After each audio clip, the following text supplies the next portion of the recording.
Ну чё, лезем, а там уже с ребятами поздороваемся.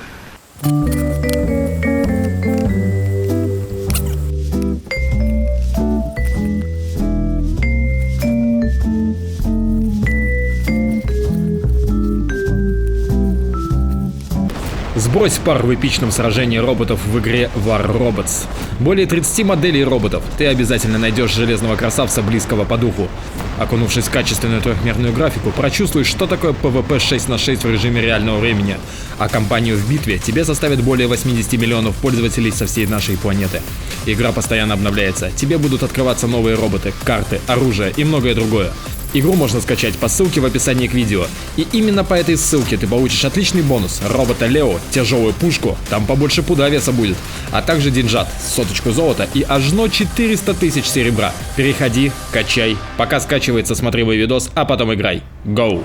Ну а теперь можно и поздороваться. Всем привет, с вами МШ и неустановленное лицо в качестве оператора. Сегодня мы вдвоем вам покажем некоторые элементы подземной гидросистемы города Москвы. Поговорим мы сегодня и походим по реке Чечора. Начнем мы не совсем логично и покажем вам не от истока к устью реку, а от устья к истоку. Будем идти через различные развилки, коллектора различных годов постройки, различные формы. В общем, ребят, точно не соскучитесь, особенно те, кто любит дик, те, кто любит историю, те, кто любит воду. В общем, вот я практически стою так.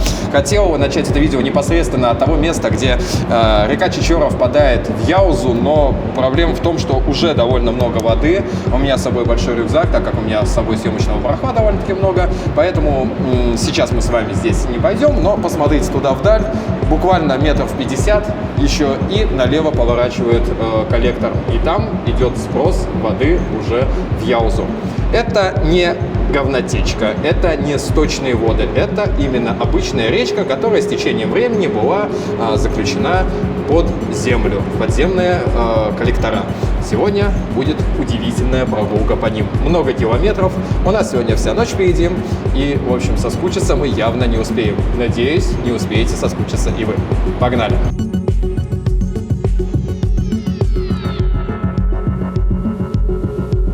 История возникновения подземных рек в городах везде одинакова. Город растет, развивается, и зачастую различные мелкие речушки и ручейки становятся на пути отстраивающимся улицам, предприятиям и объектам инфраструктуры. Риски подтопления во время ливней или весенних паводков вынуждают руководство города убирать речки под землю. Не обошла эта стезя и приток Яузы, реку Чечору. Давайте перенесемся с вами аж в середину 19 века. Перед вами карта Москвы 1852 года. Видим, что уже построен Петербургский вокзал, который через 3 года назовут Николаевским. С правой стороны от него находился Красный пруд, давший название улице Краснопрудной. Именно из него и вытекала река Чечора. А в пруд впадал ручей Ольховка. Ниже по течению в Чечору впадала река Ольховец, а также находился каскад прудов, разделенных плотинами, завершающийся парковым комплексом. Что каскад, что парк не особо обслуживались, что приводило к постоянным весенним затоплениям окружающей местности. Строительство рядом с Петербургским вокзалом еще 2 вокзалов привело к развитию ЖД-инфраструктуры и появлению многочисленных складов. Весенние разливы Чечоры подвергали риску затопления эти объекты, и потому городские власти с 1901 по 1910 года осушили пруды, находящиеся ниже по течению Чечоры, а саму реку почти полностью убрали в коллектор. Вот еще на карте 1888 года она видна, а уже на карте 1903 года на поверхности остался только пруд, но и он исчез в ближайшие годы. Потратив на его засыпку 143 тысячи рублей, город отбил затраты и получил 154 тысячи рублей в качестве арендной платы за пользование лесными складами, построенными на месте этого пруда. Такой вот бизнес. На карте 1915 года еще виден участок Чечоры в нижнем течении, но уже год спустя там появляется Елизаветинский переулок, который существует и поныне. В итоге что мы имеем?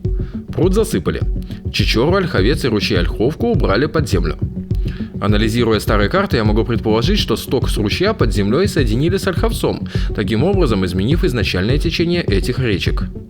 Помимо вышеназванных водных потоков был еще ручей Кукуй, приток Чечоры, но он почти полностью засыпан, а также река Черногрязка, которая хоть и была отдельной рекой, не соединяющейся с Чечорой, но развитие Москвы изменило ее статус. Впрочем, об этом я подробно расскажу непосредственно на месте. А пока что хватит закадрового голоса.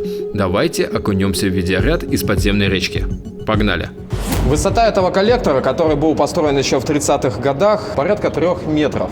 Обратите внимание на то, какой уровень воды здесь иногда бывает. Грязь, вот эта, которая несется вместе с водой, так как сюда в том числе дожди стекают, приносит различную грязь с поверхности, и она, оседая на выступающих частях, как, например, здесь какая-то арматура торчит, показывает нам, что здесь периодически бывает очень весело. И это одно из основных правил нахождения в подземных речках. Ни в коем случае нельзя залезать в них перед дождем, во время дождя. Но если вы залезете во время дождя, то, в принципе, вы можете столкнуться просто с большим мощным потоком. Там, в принципе, будет уже понятно, пройдете или не пройдете. Далеко не всегда, но как бы может снести, может не снести. А если вы залезете перед началом дождя, вы рискуете нарваться на такое явление, как коллекторная волна, когда со всех многочисленных водосборных решеток вода с асфальта устремляется вниз, и уровень воды начинает резко подниматься. Идет большая волна, которая может просто сбить с ног и понести до ближайшей какой-нибудь решеточки, где ваше тело потом найдут.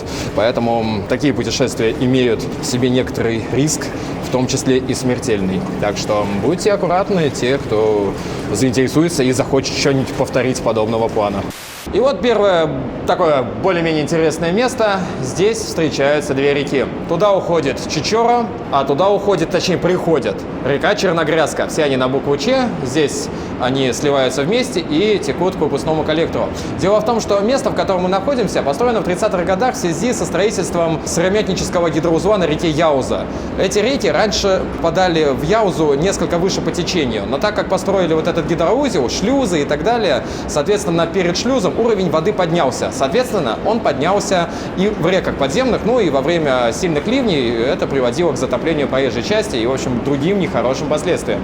Поэтому был построен обводной коллектор, который проходит мимо шлюза, и вода уже спускается ниже по течению в Нижний Бьев. Сама гидросистема довольно большая. Очень предполагаю, что сегодня за ночь мы сильно ушатаемся, все это показывавши, поэтому Черногрязку мы не трогаем, а идем в сторону уже по Чечоре. Сейчас я гашу фонарь. Прошу моего оператора подойти чуть-чуть поближе и покажу вам интересную наскальную живопись. Некоторые такие моментики, которые можно встретить в реках, скажем так, не относящиеся абсолютно никак, не имеющие никакого отношения к подземной реке. Это такая своеобразная наскальная живопись. Она была выполнена, я так понимаю, это было выпилено болгаркой.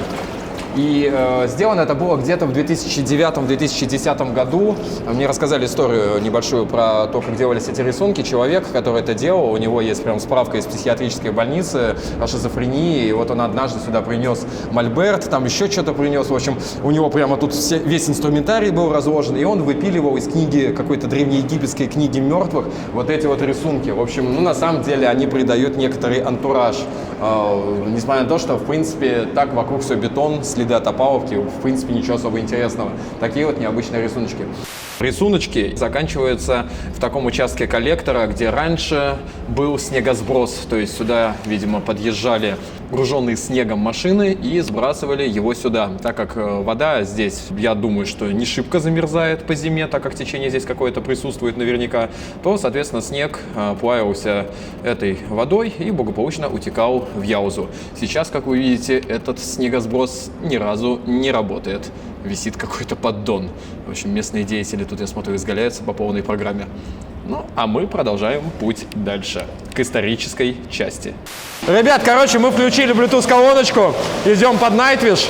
И как вы думаете, что здесь можно увидеть? В коллекторе этом, что можно увидеть, кроме воды, мусора и прочего тут говна, которое тут стекает постепенно? Утка!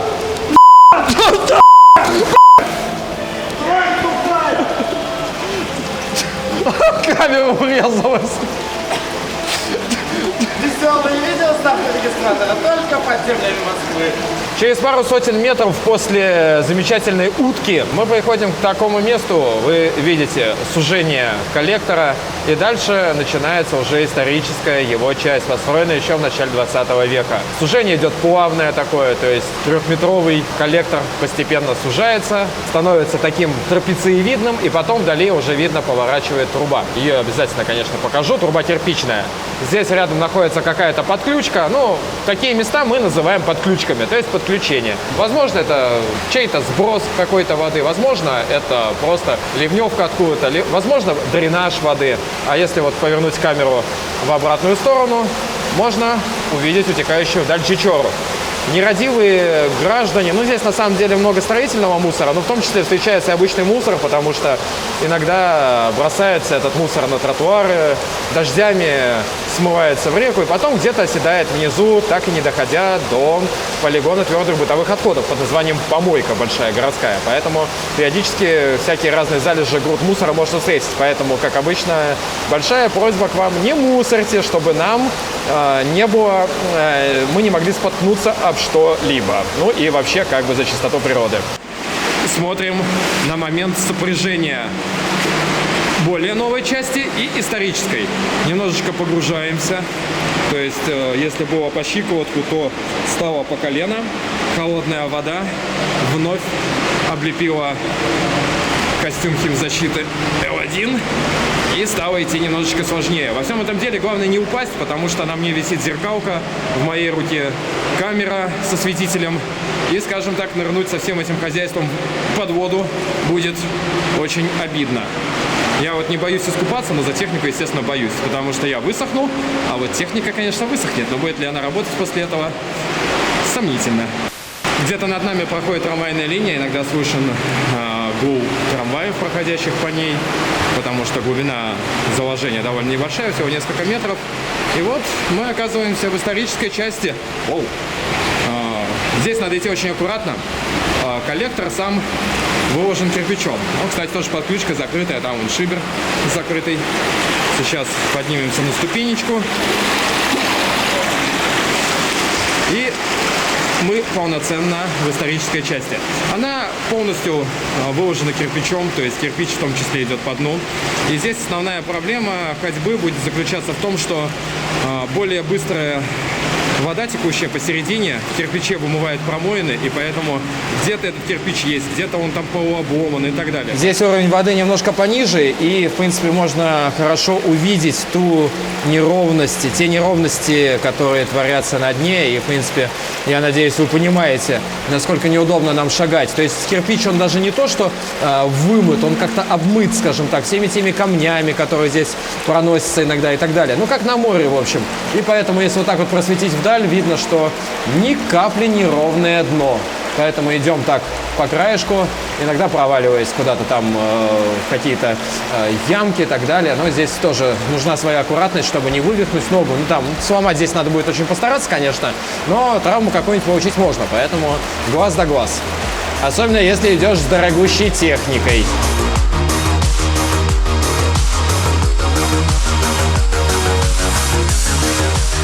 Кирпич, конечно, не такой пластичный материал, как бетон, но, тем не менее, пока мы тут будем идти, по пути будем встречать различные подключки различной формы. Ну, в данном случае она такая какая-то арочная, причем подходит к коллектору, она вот так вот довольно-таки ступенчатая. Это может быть сделано для того, чтобы сбросить немножко скорость потока воды, а может чем-нибудь другим связано. И дальше по диагонали уходит куда-то наверх, поворачивая налево. Рядом находится, видимо, более какая-то новая подключка, потому что заделана так цементом, в общем, это более новая труба, но из нее ничего не течет. И еще поближе, что можно увидеть, сверху периодически встречаются люки, то есть, в принципе, там находится выход на поверхность, но, как видите, лестницы нету, ничего нету, и никаким образом здесь не заберешься. Можно, наверное, только максимум что спуститься. Что меня еще убивает дальше, это вот эти вот труба и перекрытия железобетонные, которые со временем аж выгнулись обратно, то есть на них, видимо, что-то так неплохо давит, а может, качество бетона такое, тут сложно сказать. А так, коллектор метр за метром продолжается и продолжается. Идем мы с вами и идем. Для вас это небольшое видео, а для нас это несколько километровый поход, сопряженный с теми рисками, о которых я, в принципе, уже рассказывал. Интересное такое место, которое позволяет понять то, как у вас забиваются трубы холодного горячего водоснабжения. Если вода содержит некоторое количество извести, эта известь будет откладываться везде, где только можно. И вот такой вот нарост, его никак нельзя назвать там сталагмит, просто какой-то нарост. Это результат того, что здесь длительное время течет вода, которая содержит в себе минеральные соли.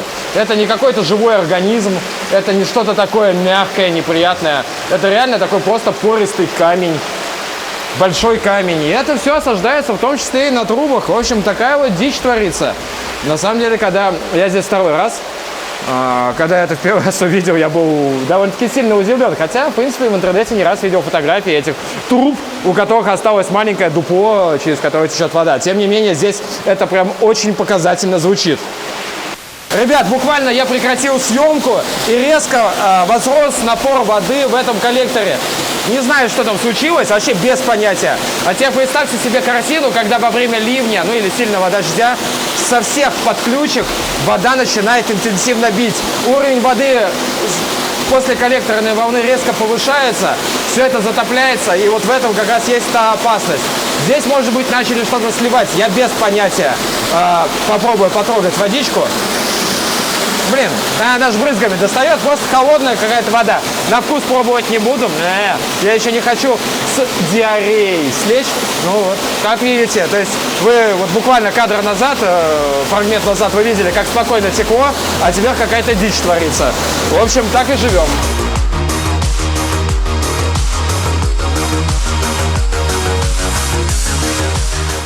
Безума. Ребята, стало глубже, да, самую малость. Гоним дальше, под Рамштайнчик. Зум, если что, это диктофон цифровой, на который я пишу звук, чтобы хотя бы немножко покачественнее здесь было. Но иногда его лень включать.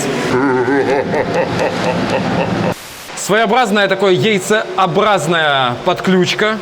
Она идет по наклонной вверх. Обычно мы все катимся куда-то по наклонной вниз, а подключка идет по наклонной вверх. Хотя нет, она катится-то вниз по факту. Для нормальных людей она по наклонной вниз. Да, но так как мы и так уже на дне, поэтому нам, в принципе, все из-за дна выглядит намного лучше, чем у обычных людей. Подсвети немножечко туда правее. Да, вот так вот она куда-то там уходит. В принципе, также можно ползком туда проползти, но что-то неохота.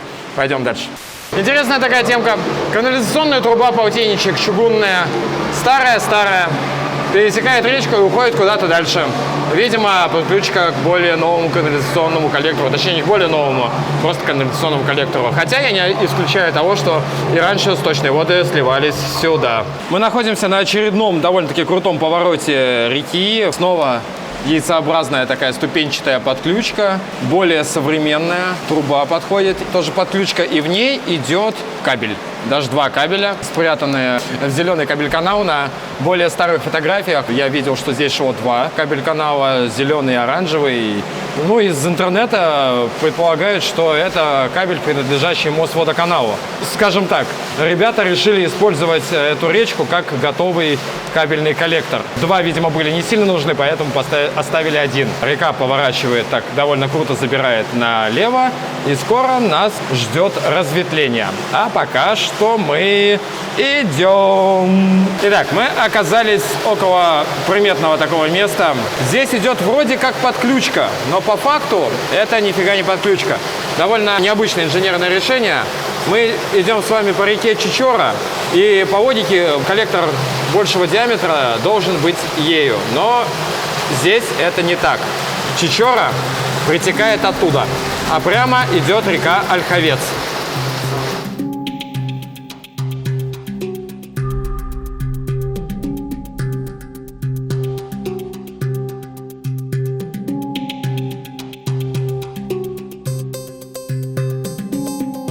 Снова интересная развилочка. Ольховец, естественно, течет налево. Здесь такая яйцеобразный приток, но довольно-таки сухой. Единственное, что скользкий. Я, в принципе, сюда уже ходил. Здесь главное не подскользнуться. Если пройти туда дальше, можно даже немножечко отдохнуть. Две круглые подключки. Дальше идет, конечно, такая колоритная жижа. В принципе, я думаю, можно заметить. И дальше забутовочка. Все. Дальше больше ничего. Видимо, что-то было. А потом в то же царское время, а может быть чуть-чуть попозже, решили заделать. Слышны периодически звуки проезжающих машин сверху, которые проезжают по люкам. И, соответственно, издается такой довольно своеобразный звук. который не то чтобы пугает, но как бы говорит о том, что цивилизация где-то здесь на самом деле недалеко. А мы с вами устремляемся дальше, сделав, естественно, фоточку на память.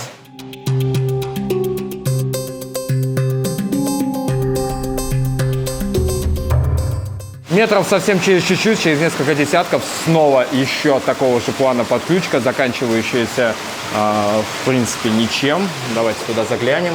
Вон, видите, там земля, грунт, и плавно поднимается до уровня свода.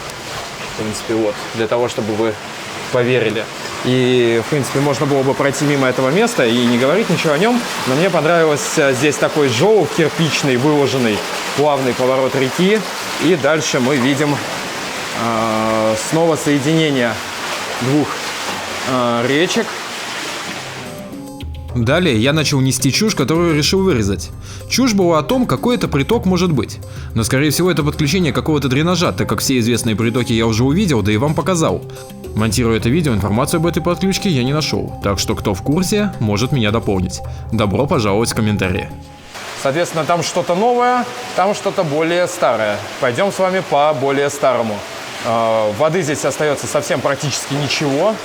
Кстати, там просто ниша. Воды здесь остается практически ни о чем, но и коллектор потихонечку начинает уменьшать свой диаметр. И пока что, в принципе, его высоты хватает для того, чтобы нам не слишком пригибаться. Но уже голову приходится вжимать в плечи, поэтому начинаем чувствовать себя страусами. Уходит он вперед на неизвестное количество метров. Так что движемся.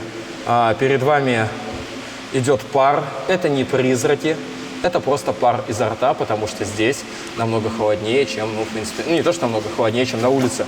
Так что вот еще вам рукотворный призрак. Поклонники призраков, обломитесь немножко. Ничего такого здесь нет. Такая непривычная тишина, и уже несколько часов, проведенные здесь, прям хочется лечь и немножко поспать. Мы прошли по реке несколько сотен метров вверх по течению. Местами уровень поднимался вот этого заиливания какого-то грунта, принесенного настолько, что приходилось вообще хорошо так сгибаться, потом вроде стало получше, хотя диаметр не менялся. И сейчас мы находимся в таком каком-то притоке, закутке, не знаю, здесь довольно сухо, там какая-то подключка, мы сами сидим в подключке, покажи вот, пожалуйста, реку, то есть она там внизу течет, уровень у нее очень маленький, такой ручеек после дождя, соответственно, очень тихо и прям вот реально успокаивает. Единственное, что периодически пролетающие где-то машины по люкам просто что такое. Вот, сейчас я возьму камеру и покажу, что там находится за углом. У нас реально сейчас привал, у нас тут пряники каких-то, тут еды немножечко, сейчас перекусим. Как обычно, приятного аппетита всем кушающим под мои видео, вспоминая комментарии. МШ постоянно жрет! Как вы думаете, сколько калорий тратится при таких походах? Естественно, много, поэтому кушать надо, иначе уровень сахарка в организме упадет, и ты станешь вялым, уставшим, так что надо немножечко подкрепляться, чего и всем желаю. А сейчас заглянем туда. Небольшой опять яйцеобразный коллекторочек, сухой и заканчивающийся тупиком. А сейчас я пройду немножко вперед. Там на самом деле чувствуется, что уже начинается движуха автомобильная, потому что где-то, видимо, рядом находится то ли решетка водоприемная, то ли еще что-то. Ох. А коллекторок-то на самом деле-то сухой и длинный. Внизу видны следы, видимо, городских исследователей типа меня. И он уходит куда-то далеко. Здесь вода не течет, то есть это как бы не основная река. Я даже не знаю, надо было фонарь с собой взять, я так налегке пошел.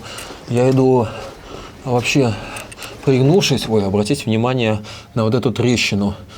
Это явно под давлением образовалось того, что находится сверху. А нет, все, вот он и тупик. Завалено. Я бы даже не сказал бы, что забутовано. Что там находится дальше, это уже нужно выяснять с помощью лопаты и некоторого количества времени. Мы все думали, что там за источник шума такой. Это вот реально водоприемная решетка, и, в общем, сверху проходят троллейбусы, ездят машины иногда. Там уже рассвело, свет, хорошо, лепота. А мы углубляемся дальше. Мы идем оттуда, вверх по течению. Какая-то подключка, и может показаться, что мы упираемся в тупик, дальше непроходимый, но коллектор под углом где-то градусов 70 поворачивает налево. Сейчас это будет более современный кольцевой коллектор. У меня есть такое ощущение, что, проходя где-то в районе Комсомольской площади, мы идем по какому-то новому участку. Возможно, когда строили метро, его сделали. Возможно, нет. Тут слышал такую одну интересную историю. История гласит следующее. Когда строили первую очередь московского метро, ее строили открытым, во многом открытым способом. Кстати, опять кирпичный коллектор пошел. Так вот, во многом открытым способом. Там, где туннель строился открытым способом, улицы превращались в траншеи.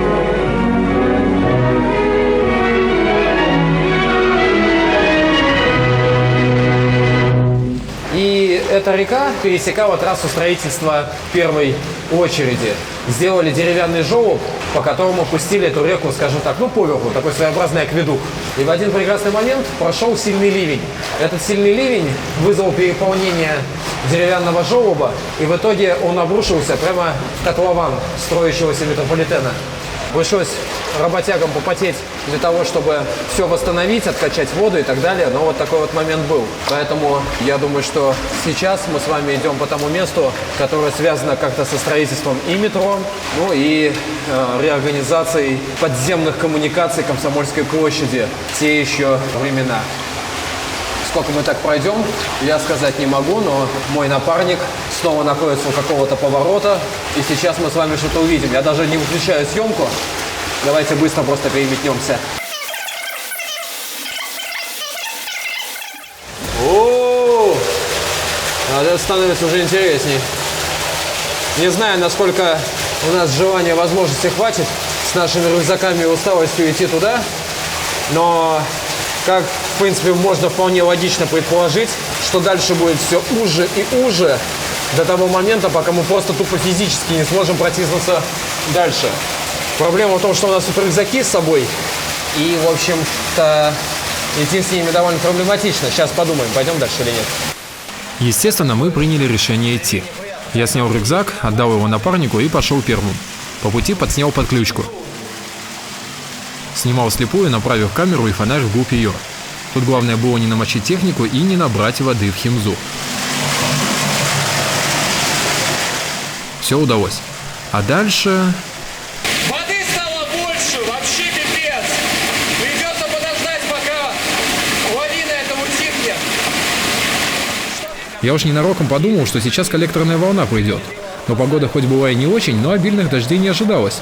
Да и мы уже в верховьях реки были. Тут не будет такого потока, как ниже по течению.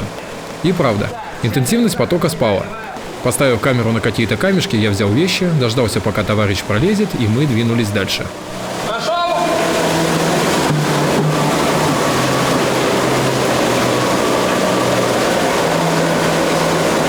Говно собачье. Отлично.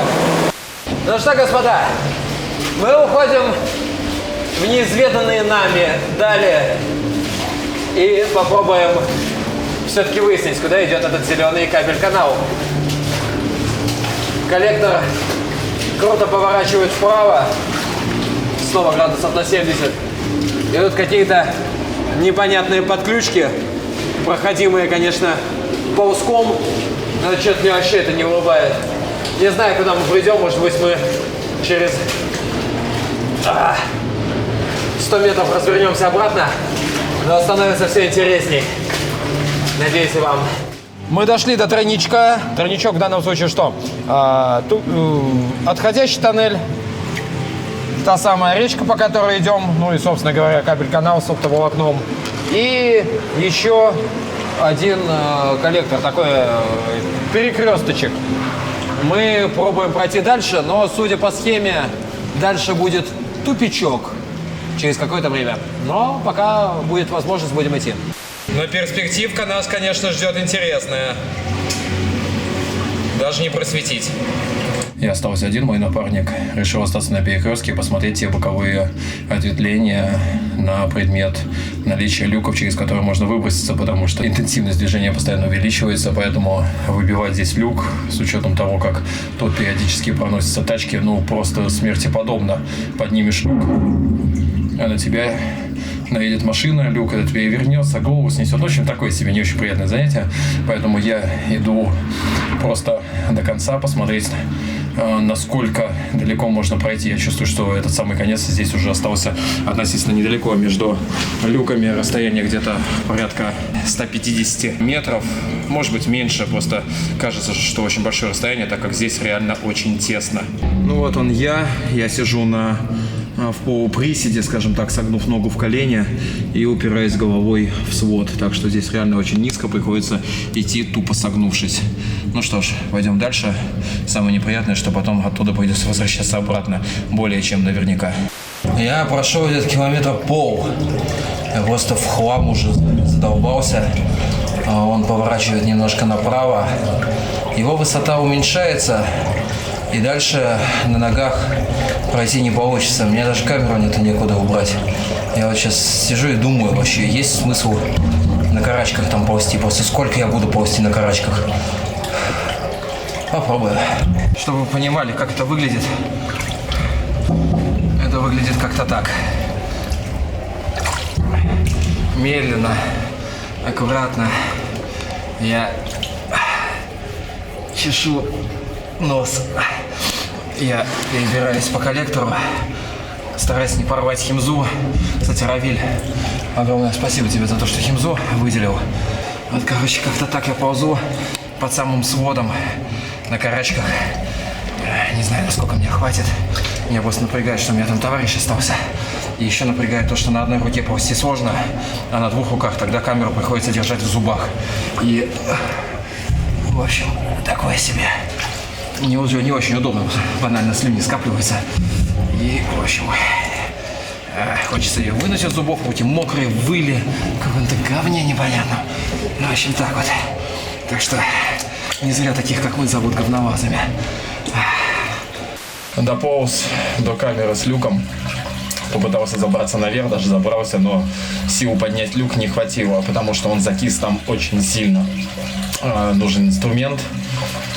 Да и то не факт, что поможет изнутри это все дело открыть, поэтому идем дальше. Хотя люк довольно перспективный был в том плане, что я здесь понаходился минут 5 и ни одно колесо по нему не проехало. То есть он, видимо, где-то в стороне от проезжей части. Дальше опять бесперспективняк, потому что конца и края этому звездецу я не вижу. Я начинаю переживать за неустановленное лицо, потому что он там остался один. И даже дело не в том, что он остался один. Он не знает, что со мной. Я уже исчез довольно давно. И от меня, никакой связи у нас тут, естественно, нету. Несмотря на всю свою любознательность, я понимаю, что нужно возвращаться назад, потому что напарник мой все-таки очень уже долго ждет. Я не знаю, сколько я прополз на карачках, у меня уже руки просто отмерзают от этой воды. Я дополз до поворота, надеюсь, что, может быть, что-то там увижу новое, но, как вы видите, ничего нового я не увидел. То есть он уходит куда-то дальше. Короче, разворачиваемся и идем назад. Ребятам весело, наверное, этот кабель-канал было прокладывать. Пока я исследовал верховье этой гидросистемы, напарник мой, чтобы со скуки не помереть, исследовал ближайшие люки и нашел один перспективный для вывоза. Машины по нему не ездили, плюс он был не закисшим, в отличие от других. Ну что ж, хватаю рюкзак и двигаем на выброс. Ну я вот в тот ходок туда так и ходил. Ползал точнее.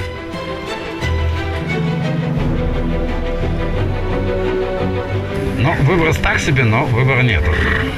Остальные все запилены. Короче, максимальная потужность. Выбрасываемся нахрен отсюда.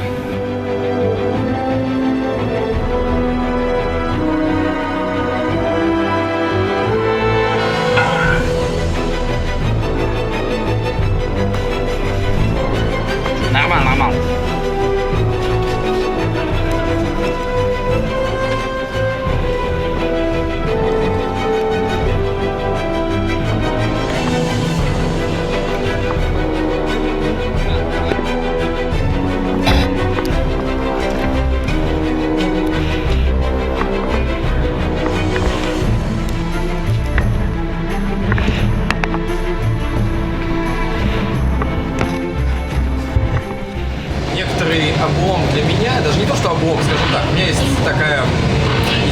что я не показываю залазы на какие-то такие места, которые могут еще долго сохраниться. Я не говорю там про какие-то ХЗП там, и так далее, это все понятно, это все будет снесено, речка это будет жить, и я надеюсь, что как туда попасть будут знать лишь избранные.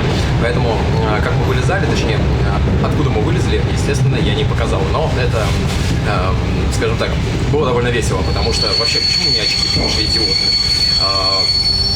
Это было весело, потому что мы вылезли на глазах у мужика, там одного охранника, и он такой...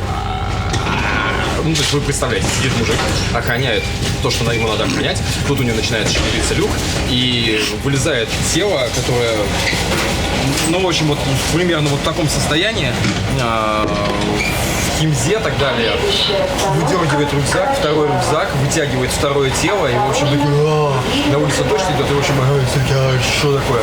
Потому что мы вылезли в 8 утра, ну, чуть раньше, а залезли в 10 вечера, и, в общем-то, как бы, весело довольно, я бы так сказал. Значит, мужик немножечко пообалдевал, вы откуда? Вы тут не залезать. Мы не собираемся залезать. В общем, как вы понимаете, все закончилось очень замечательно. Я кушаю пряник, пью водичку, и думаю, что на этом можно заканчивать наше повествование. Надеюсь, вам было не скучно. Я не знаю, сколько минут я наснимал, надеюсь, не очень много, но, наверное, много. Так что увидимся с вами в следующих роликах. С вами был Эш и неустановленное лицо в качестве оператора. Качни головой в знак прощания с нашим зрителем. Лайк, подписка, как обычно.